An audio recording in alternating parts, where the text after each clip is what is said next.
right, so I'm gonna jump right in. Uh, Awesome. let's start with some rapid fire questions. Cool. Okay, what's your favorite thing to do on weekends? Oh my gosh, I love live music. So if there Ooh. is if there's a good soca concert, a good comedy show or something like that, I love live music and entertainment. I'm your girl. I'm like, I have to be there. Oh, that's good to know. Okay. Best piece of advice you've ever been given? Oh wow, okay, so I've gotten lots of advice, but I think one of the best pieces is that when you're good, no one can deny you. So just like keep doing your thing, like people will recognize your hard work.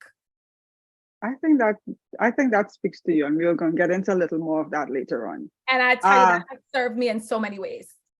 I bet it does. Most beautiful place in the Caribbean you've ever visited? Oh, you're trying to get me in trouble.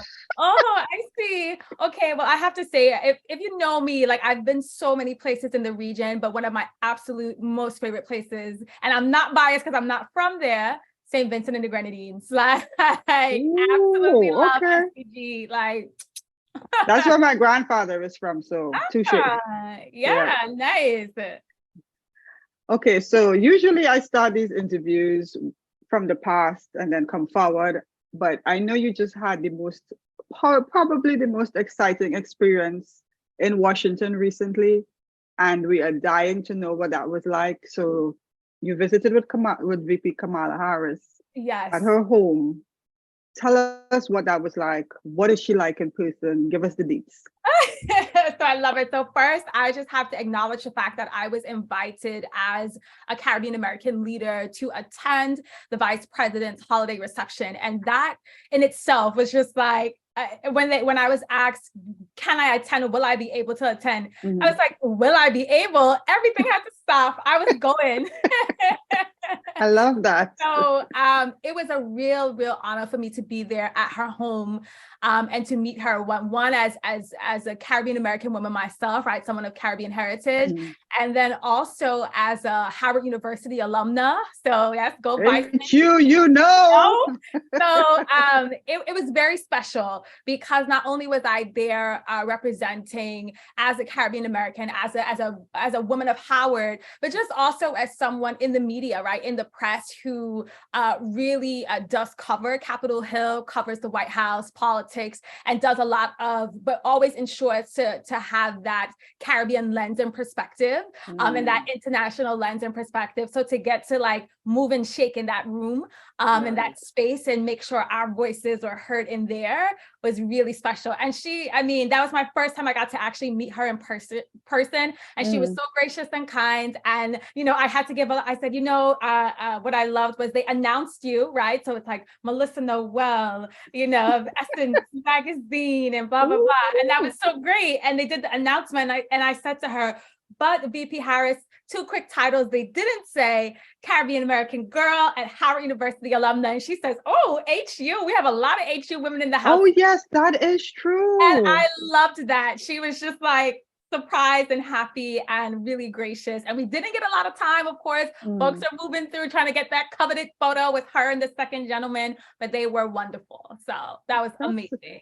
that's good to know. You didn't feel intimidated at all. Not at all. It felt like me, because I cover her so much. I've been covering VP Harris even before she became the vice president, just following what she had been doing in California, and just to meet these folks in person, because we move in these spaces so much. It's just like you get to say hello, or you get to talk about something that you've covered, and because I'm in these spaces for interviews so often, it's just like pleasure and glad to be here, that kind of thing. So no, it felt great. It felt really great.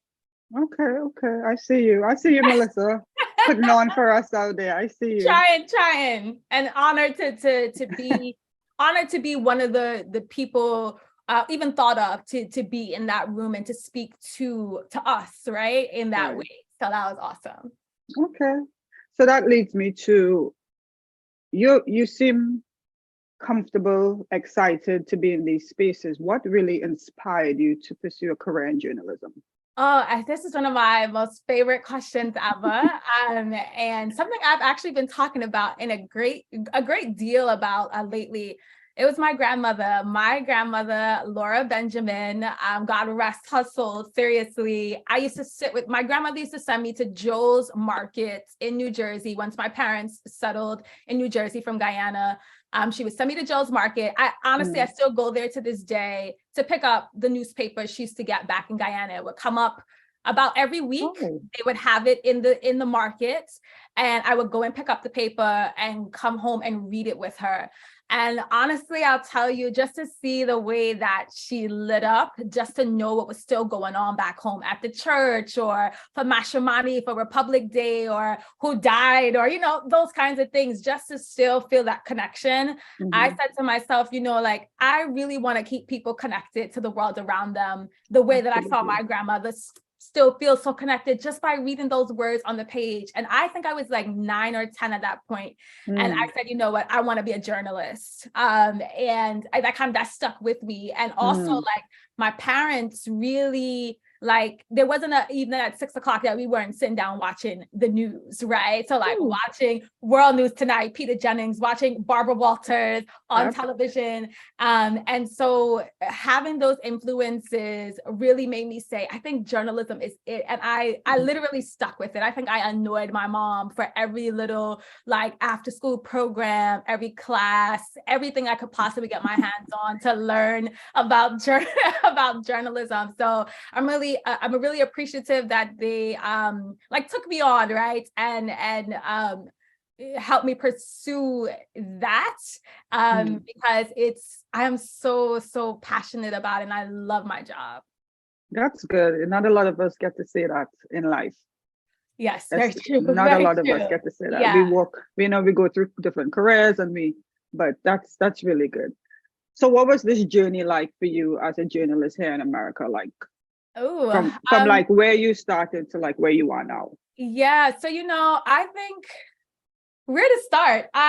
It's been tough. I'm not gonna lie. Like people see me in these big spaces now, and I think it's easy to think that, you've just been there, or it's easy to think that is an easy path. But I struggled a lot because I wanted to tell Caribbean stories. And as we know, the news media here in the US, right, that news model, it's often, of course, we have to think about what's going to interest our audience, or what people are most going to be, interested in knowing more about. But that for me also includes our stories. And what I found a lot of was, often being told that, you have to start small. You have to start in a town in the middle of nowhere and work your way up, because I wanted to be on television. And so for me, I just, that normal news model was not going to take me to where I wanted to go, right? And so I had to figure out, well, how was I going to make this work my way? So I did something really what my parents thought was crazy, which was after 2 years at ABC News. So I attended Howard University for undergrad, studied broadcast journalism and Caribbean studies in English as my minors.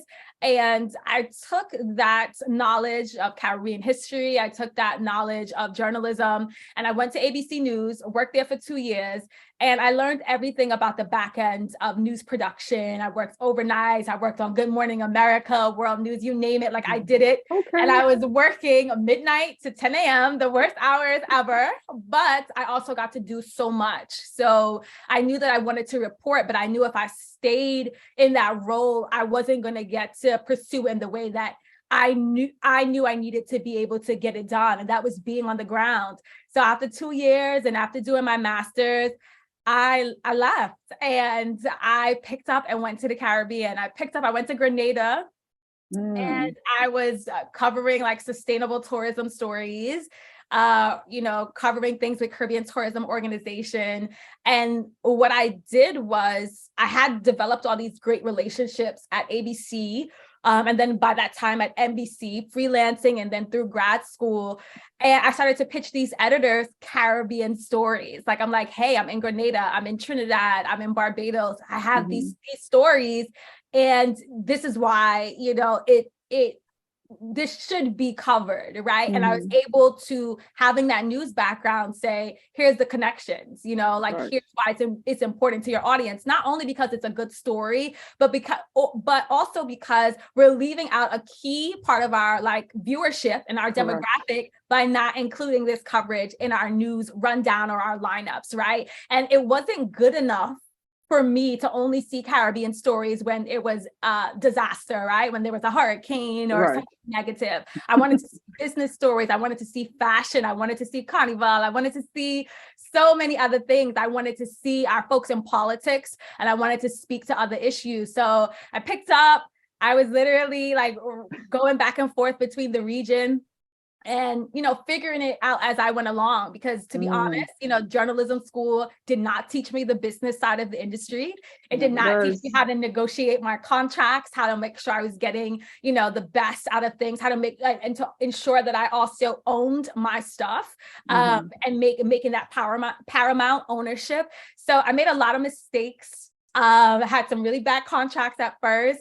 You know, I did get lowballed in terms of what I got for certain stories in certain instances, but then I learned, right? And I think the passion of seeing those bylines on NBC, on HuffPost, and then going to One Caribbean Television and being, you know, literally traveling the Caribbean and telling these stories, I think made it all worth it, because then I became that like go-to person in a news industry here in the States that where Caribbean correspondents don't really exist, right? There's only Right. one other Caribbean correspondent that I was able to think of, right, at the Miami Herald, Jacqueline Charles, that literally that's her job, right? And so I was like, how do I create this role that doesn't exist in mainstream US news?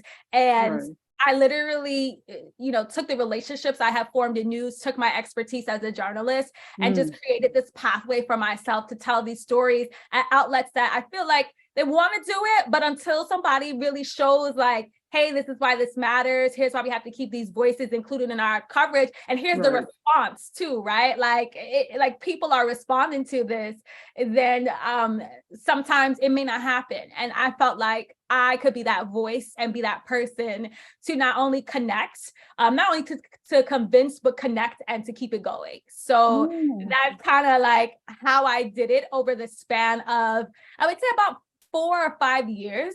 Okay. Freelancing, working in the Caribbean, so working in St. Vincent, working in Barbados, working in Trinidad, to really bring these stories to places like One Caribbean Television, CBS Puerto Rico, NBC Black. I think a turning point for me was in 2017, was a huge turning point for my career when I did a fellowship with the Pulitzer Center on crisis reporting and International Centers for Journalists. And I got to look at the impact, the mental health impacts of parental migration on Caribbean children. And that series that I did for NBC News, as well as the short doc that we created and the community like engagement series that we did in communities in New York, really made people say, wow, like, you know, she's really, not only am I passionate about telling these stories, like I'm serious, right? And it's not just about the fun stuff, it's also about the difficult social issues, the difficult regional issues that are faced. And that kind of like that's when it went from like, okay, you're contributing and you know, we appreciate it, and that's great, and the stories are doing great, I think, to when it's like, no, Melissa is like our Caribbean correspondent, and we're coming to her for everything. And so for me, it was really about creating the role that I knew was needed, but wouldn't be, how do I put this? Creating a role that I knew was needed, and I had to go about figuring out how to do it without it being my official title, if that makes sense.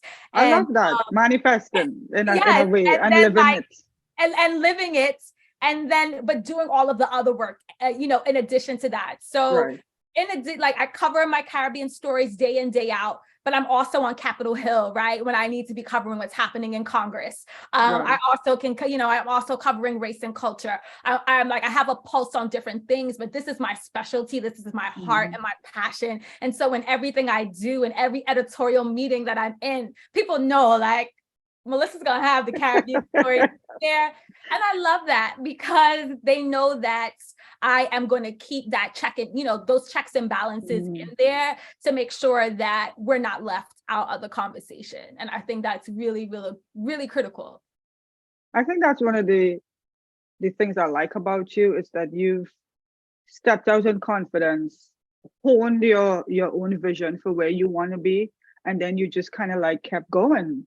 And I think the series that you did on migration was the first time I became aware that you existed.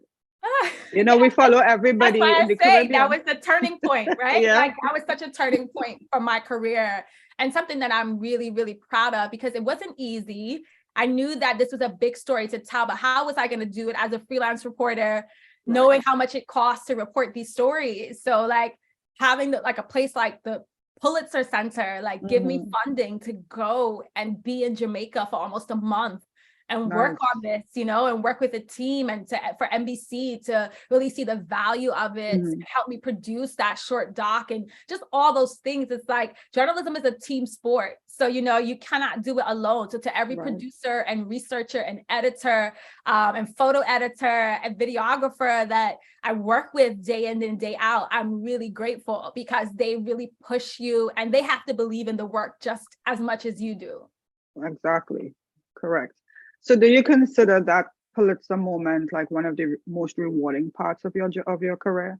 Yeah, I can think back to sitting in Jamaica and crying during some of those interviews with families because of the fact that they, were separated for many years due to, a parent migrating to the US or Canada, where have you, to, build a better life for their children or other members of their family and not being able to reconnect or reunite until 10 years later due to, due to what essentially is the broken immigration system that is here. Listen, that's a whole other interview. Right. It is.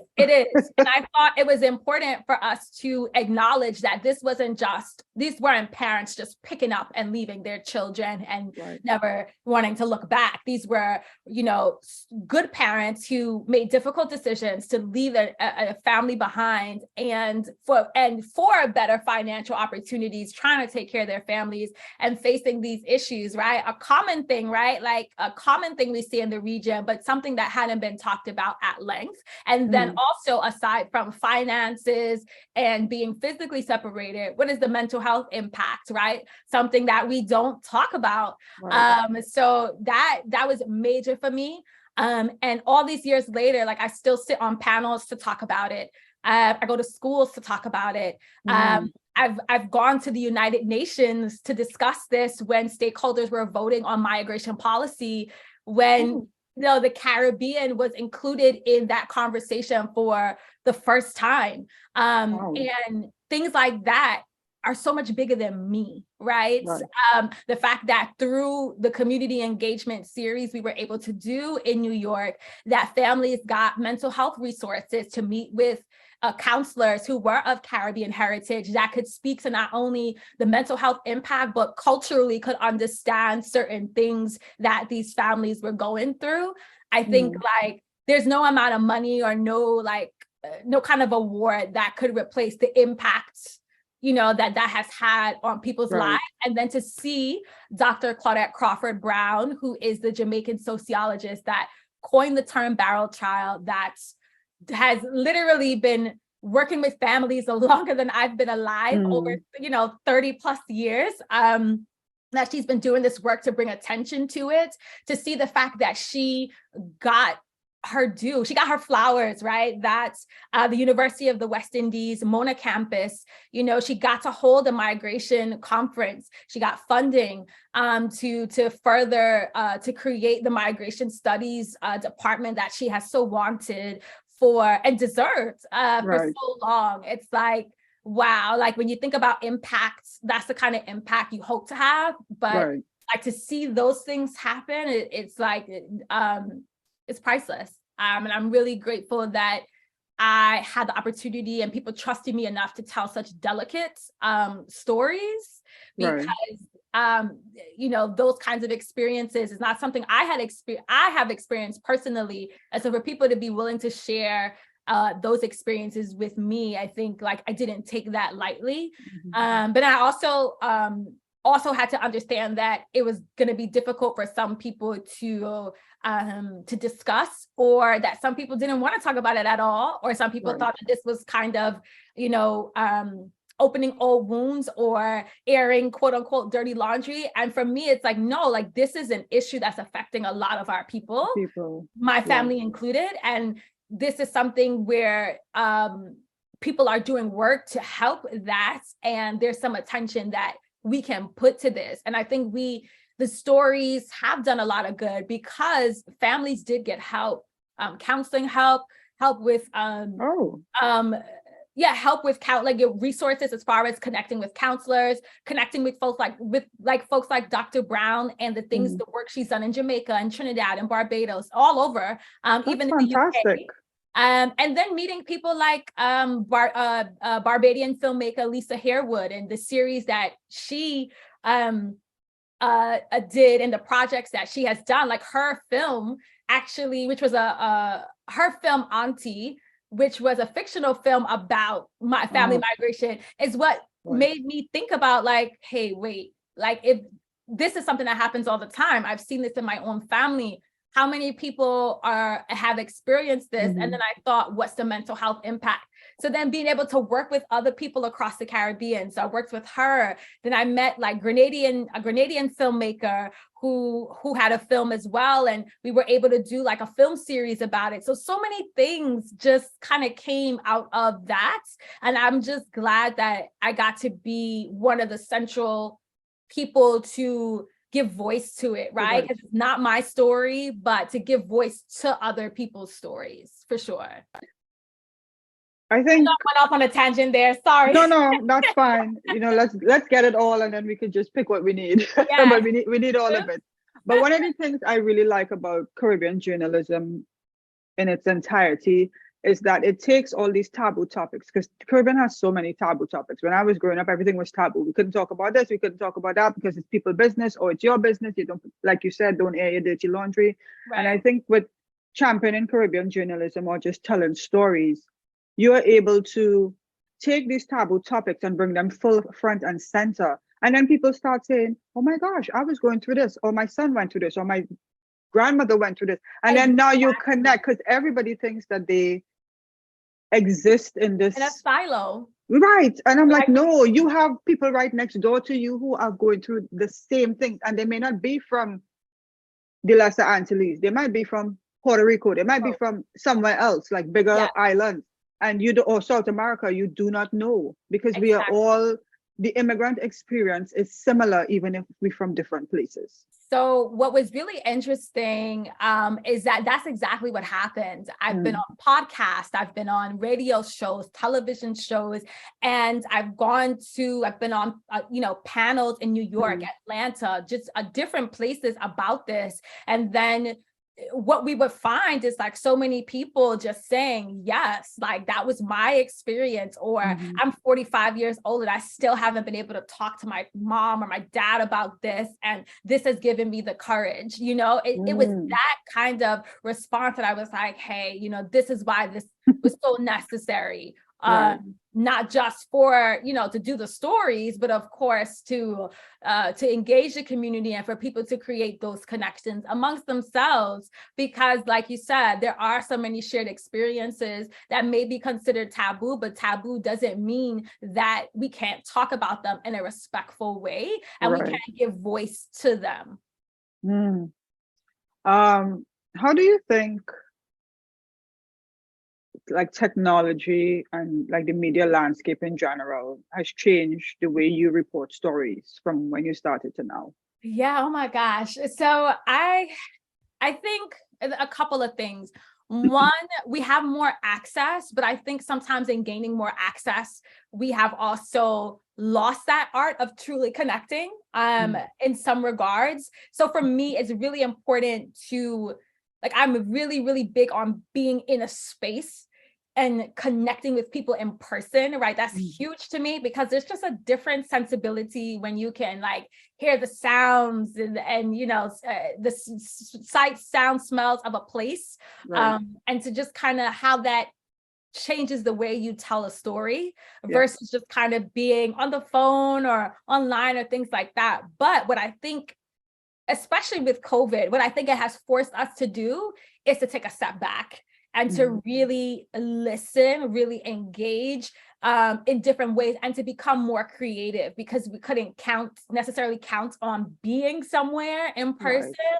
So you had to take more time to listen for the laughs, or to look at the facial expressions, or to like really add the color to the way that you do your work, and then to also forge a connection. So I think it has shown us that we do have the ability to connect, but we have to work a little bit harder to convey, but that's okay. Like, so for me, it was like, go the extra mile, you know, try to connect with people in different ways, learn about what they like, or kind of like, ask different questions to kind of get more of their personality, since we're not in the space to do it, but we can still make a great connection. So I think that is how it has changed. And what I try to make sure that I do is not kind of fall into, oh, let me just give you a call. You know, if I can go in person,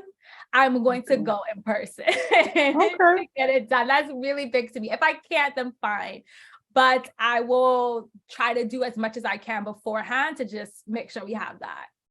I think that resonates, because COVID really like separated us. And so now I feel coming out of it, we need that human connection. Yes, we do. We do. So more than ever now. Difference. Yep. It really makes a difference for me. I'm like, where are my people? Like, where are y'all? Come on. I am so excited. So the way COVID changed so many things for me, I would be in the Caribbean sometimes I would like, let's say at the start of the month, go down and come back at the end of the month. Other times I'd be down for 3-4 months and then I'd come back. Right. So like, and I would be like up and down different islands, covering things for television or for digital news outlets. So COVID changed all of that. And I was home. And then, of course, just as so many other people, I went through the loss of job contracts. And especially as a freelancer, like all my contracts dried up. Like who was doing anything? Nobody. Right. So it changed the scope of how I did my work. So now that I'm able to get back out there and be in the region, best believe I am like, hey, where we going? Let's do it. How you doing? Oh, that assignment. Oh yeah, I'll do that in person. So I'm so happy about that. I'm happy for you, because I know we spoke during the pandemic and things were like, ooh. Things are crazy for everybody. Yes, things are crazy. You're like trying to, and for me, like, I think it's important to be transparent. Like people always, they'll see the great photos and the great spaces you're in, but it's like, I struggled a lot, especially as a freelancer, right? Someone who depends on being able to travel to do my work, someone who depends on different contracts from both journalism and consulting clients. No, like it just was not happening. So I had to figure out, like, from a business standpoint, like how to save the business, go about it from a different model. And then also like, but it did present new opportunities. So I went into doing virtual hosting and virtual production for so many of the let's say it was a concerts or panels or things like that, that came about because everybody was at home. So I shifted, and having skills of being able to shoot and edit and write and those kinds of things, they serve you in so many different capacities. So use those skills. And honestly, even with the struggles came new opportunities. And that's how my Essence opportunity actually came about too, was during the pandemic. So it's like, it's the give and take. It's the give and take. So tell us a little bit about that, because that's where you are now.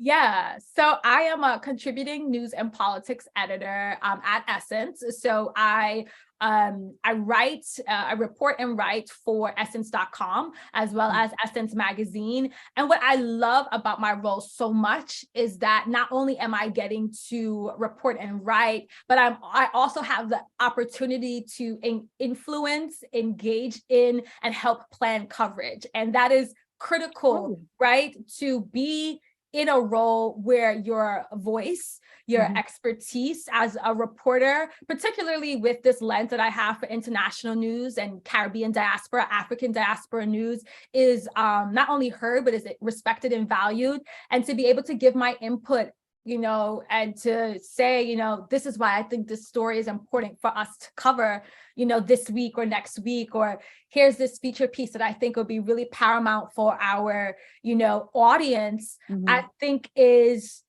very powerful. It's something that I don't take lightly at all. I know that we can't cover everything, but just knowing that I'm in a space where my senior editors and where leadership is Essence being that legacy brand, right? I can remember my grandmother having Essence on her table of La St. John Road in Guyana. Like, I can remember seeing Essence magazine there. I can remember my mom putting Essence magazine in barrels to ship down, just because it's like that, you had to have it, right? So to be in a space now where I'm writing for such a storied and revered publication that has, put us as like Black people on the front pages for so many years, and now being able to give, provide my lens to it, I think is really special. I love my job. I love my colleagues and whom I get to work with every day, some of the best and brightest in the industry. And I just really, really am excited to see the feedback. Like, I just recently, I did this piece on the first all-female distillers team in Grenada. And so a group of 4 women in Grenada, they're the first team of women distillers on the island, right? And I thought it was just so powerful. It's just speaking to what Caribbean women are making strides in a male, the spirits industry being a male-dominated industry, and just representing for women everywhere, and just being so like, just dynamic and amazing. And I thought it was such a great story. And just to see the feedback, right? How it's blown up on the site, social media, just people saying like, way to go, ladies. This is amazing. This is fantastic. Girl power, Black excellence, all that stuff. It makes me so excited, because I always say a good story is a good story. And so no matter where you're from, if it's a good story, people are going to connect to it. And people connect to stories like that all the time. And I'm just happy that I get to be in a space where I get to contribute those kinds of stories on a daily basis. Like how great is that, So in addition to that, I have another thing the pandemic did was make me like take myself more seriously in terms of being a media entrepreneur. So I have, Mel&N Media Group, and under that umbrella, working with clients like the Dance Grenada Festival, working with Caribbean Cultural Arts Foundation, working with and helping travel and culture clients in general, just how to navigate this media landscape, what constitutes like good coverage, and just helping to shape it. Understanding that it's just the difference between somebody understanding the connections and why this matters to an audience that can get those stories covered, because they're important stories. I think it's really cool. And just getting to work on my own like personal projects. I think what it showed me is like, you can do both things and do them well. But finding that balance may take a little time, but that's okay, right? So I'm excited that I'm working on my own like docuseries projects, and just getting to influence coverage in one way and also work with others in another way. Are you the first Caribbean correspondent at Essence? So that's a good question. So my official title is contributing news and politics editor. So Caribbean correspondent is not my title there, but I would say that, so I can't say I am, right? I wish that was the title, but I will say that I do make it a point to regularly make sure that coverage of the region and the diaspora, and just the African diaspora on a whole is covered regularly. And I appreciate, because Essence has been, the coverage of the Caribbean has been there through and through, right? They always do a fantastic job. But I'm just glad that I'm in this space where I can do even more, right? For sure. Okay. What do you see as like the most pressing issues facing Caribbean journalists today? Wow, that's a good question. One, I think, is finding the balance between what people expect versus what is necessary. And what I mean by that is, a lot of times people think that because you cover the Caribbean, you're always covering Carnival, or you're covering, right. Or you're covering, it's like, how do I put this? Yes. Okay. So people typically think that if you're covering the Caribbean, you're covering fun, you're covering Carnival, you're covering something cultural, which yes, we do cover that. And that's amazing. It is a part of my job that I truly value, but there's so much more to being a Caribbean correspondent and someone that focuses on the region. There are some major issues that are impacting the Caribbean, climate change being paramount as one of those things, food insecurity, sustainability, particularly when it comes to our tourism industry, which is what the region depends on so heavily. So there are a lot of things that I think we often don't get credit for, because people often think that, oh, well, you're going to sit on the beach, and a lot of times I don't even get to dip my toes in the sand, you don't get to do that part of it. But I think some of I think one of the biggest things is that balance of what people expect versus what you do. And then getting a seat at the table sometimes can be difficult as well, because a lot of times if I take a lot of time to look at, and this might sound like I'm like, oh, you're such a news nerd, but I take a lot of time to sit down and look at the tabs that are on news websites, right? And one of the things that I've noticed is that on a website that might say, okay, let's say US, we'll see politics, we'll see lifestyle, we'll see travel. If we see the world, under world, you'll see China, you'll see, Middle East. Middle East, yeah. Yeah, you'll see other places.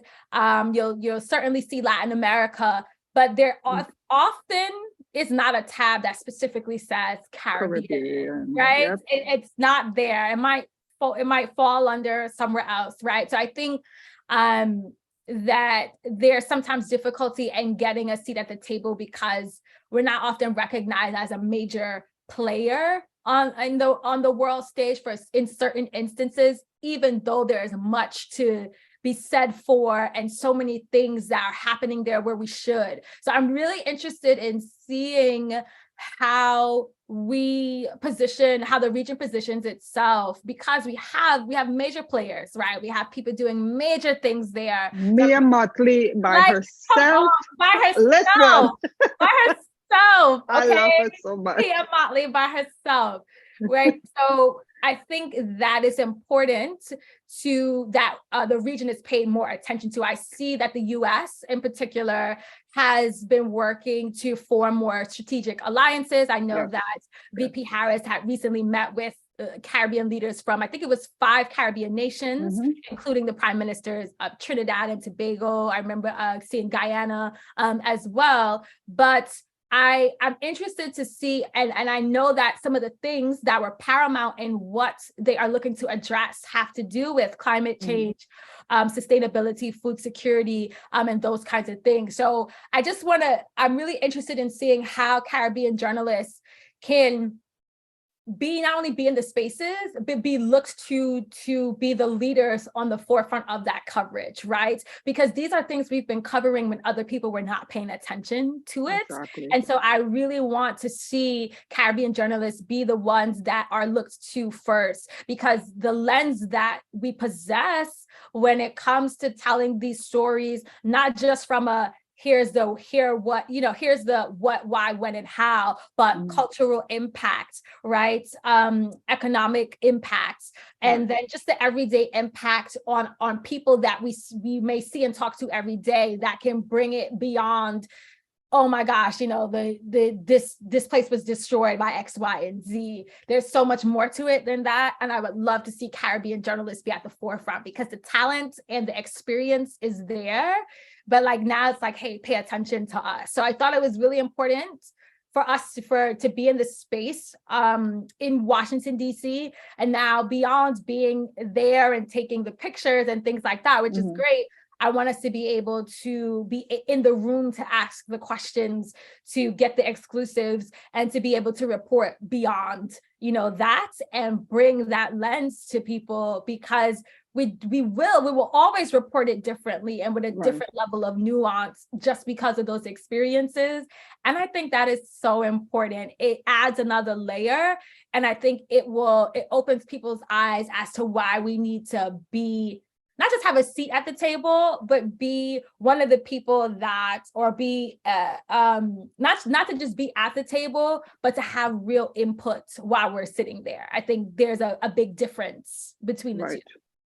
It's hard for me to even fathom that the Caribbean contribution is not seen as important, because we all know the Caribbean contribution is everywhere. When I look at the news landscape right now, I see in politics, we have like Hakeem Jeffries, taking over this position. I'm like, what? First Black man to be Thank you. House minority leader, right? We have been a lot of firsts in the last few years. Well, not even. If we want to talk about rap, like if we want to talk about rap from back in the day, we have the LL Cool J's and the Shark Tank. Take it all the way back to Marcus Garvey, right? Like there's so many things. Marcus Garvey, Malcolm X. There's so many things we could take it back to. But it's not to say that it's not important. I just what I was saying is that oftentimes the Caribbean is so important. But what I have noticed is sometimes we're not getting that seat at the table, right? And for me, it's important that we're not overlooked because of the importance that we do hold across the board: politics, the arts, business, medicine, you name it, we're there. But what I have seen and what I think, what I have seen is that sometimes the Caribbean impact is often a footnote when it should be literally front and center. Exactly. So I think for me, that's why it's important for me to be so, I guess, loud about it, and to just always lead with it, that, hey, this is important. We have to keep our lens on this. And we have, even in my reporting, it's important for me to, how sometimes you'll see reporting and, it's mentioned that this person was the first something American. And that's always paramount. But then when it comes to seeing for instance, our VP, I'll always make sure to put first Caribbean American vice president, right? That's important. We can't, that's not a footnote. That should be right there. And I make it a point to do that. Or if I'm working on a story and I know this person has Caribbean heritage, we're thinking about, so for instance, the first Black governor of Maryland, Wes Moore, Jamaican American, if that is in there, and he literally speaks to that and has spoken to that. And I think it's very important that the same way that we highlight the heritage of people from other places, that has to start being a part of the highlights when we talk about Caribbean Americans too. So in my stories, I'm like, yes, Jamaican American who has, spoken to XYZ and issues, who has always touted his Caribbean heritage as being important in his daily life and this in his ideals, and because it does make a difference. And So I know people are going to be like, Melissa's that person. Yes, I am. I'm that person who's going to make sure, because it's important and we do it for others. So why not ourselves? Right. Why not ourselves as well? So yeah. Take the lead, girl. We will follow. Take the lead. What's in the future for Melissa? Like, where do you see yourself 5 years from now? Oh my gosh. Okay. So one thing I'm excited to share is, so I've been working on a series called Destination Diaspora. And it's a docu-series that I recently trademarked. And this series is going to look at the impact of the African diaspora globally through food, music, culture, and language. And I'm so excited to be starting production on this soon. I can't give too many details, but just know, like, Destination Diaspora it's coming. It's going to be fantastic. I look forward to being able to show the connections of the diaspora through those different things in so many places and in so many different ways. So you'll see me in the Caribbean, you'll see me in Africa, you'll see me throughout the US, you'll see me in Canada, and you'll see me literally drawing and showing the connections that exist amongst us in some really cool ways, and how we've been able to reconnect and to keep our culture and traditions going. And I'm so excited for that. It's something that's been on my mind for years, but the pandemic is what really pushed me to get serious about it. So that's one of the positives. And then I think for me, I've been in news now for 14 years, and I love my job. I love how it's evolved, right? Going from thinking I was going to be this, nightly news anchor and local news, to really finding my purpose in telling these stories and being that voice. And, coming into the magazine space now, but I really want to move into, in the future, content creation from the aspect of ensuring that Caribbean films, African films, and just content is being produced, is being reviewed, is being bought and also seen on our screens in a bigger way. So my goal is to really move into content production and creation on a larger scale, with a focus on the diaspora.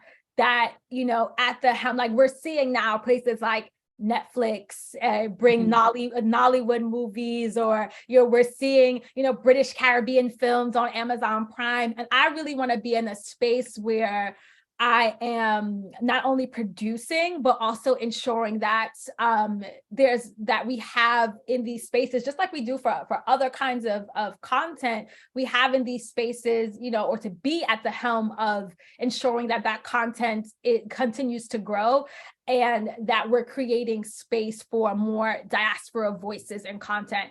So I want to move more into docs, content production, creation, and like to just really zero in on that space. So while I may not always be the person writing the stories, I'll surely be, for me, it's important to be in a position of power where I get to help make those decisions, because I've seen, throughout my journey, how much of a difference it makes, and why it's important to have people that get it.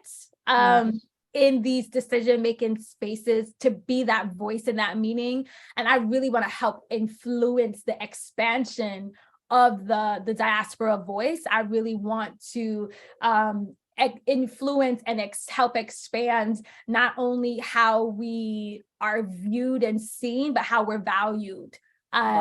So I think it's going to be really exciting for me in the next 5 years to move into the doc space, and creation space, production. And I'm really excited for it. One last question before you go. What advice would you give to aspiring journalists in the Caribbean? Like people coming up who are watching this magnificent transformation that you've had and made and still making, like what can you tell them? Yeah, there is no one way to be successful as a journalist. I have to start by that, because I was so like, it was so ingrained in my mind that I had to start small at this small news station and work my way up. And I, having an accent and all those things were just, I was not going to make it, right, if I didn't do it in a particular way. And I learned through trial and error that there is no one way to be successful as a journalist, and that your differences can actually be your strengths. And I had to learn that what stood out about me wanting to tell these Caribbean stories, wanting to travel internationally, is what has actually served me in my career. It became the expertise that people always told me I had to have, right? I was always told, you need to be an expert on something. And I'm like, well, I'm an expert on the Caribbean. And like, just like folks can be our experts in sports or in business or what have you. I became that expert, and that difference, whatever it is, can and will serve you as long as you take it seriously. So that's my advice, right? And then also, again, I think something that I had mentioned was, when you're good, no one can tell you no, like no one can deny you. But first you have to get good. So you have to work at your craft. Journalism is really a craft. It is really something you have to take seriously. The research, the interviewing skills, the on-air presence, reading, writing, right? And reading good writing every day, right? And learning to write well, like being a good writer, no matter what it is you want to do. You want to be on TV and do sports? Great. You want to, go do entertainment? You still have to write well, because if you can't write, you're not going to survive in this industry. But once you can write, you'll always have a job. You will always have a job. And I write across all different platforms: broadcast, radio, print, digital. But the reason why I can do it is because I honed my craft. So just hone your craft, get good. And when you get good, no one can deny you. And bring that flavor, right? That Caribbean essence, that thing that makes you different. Bring it wherever you go. It's special. I love it. Thank you so much.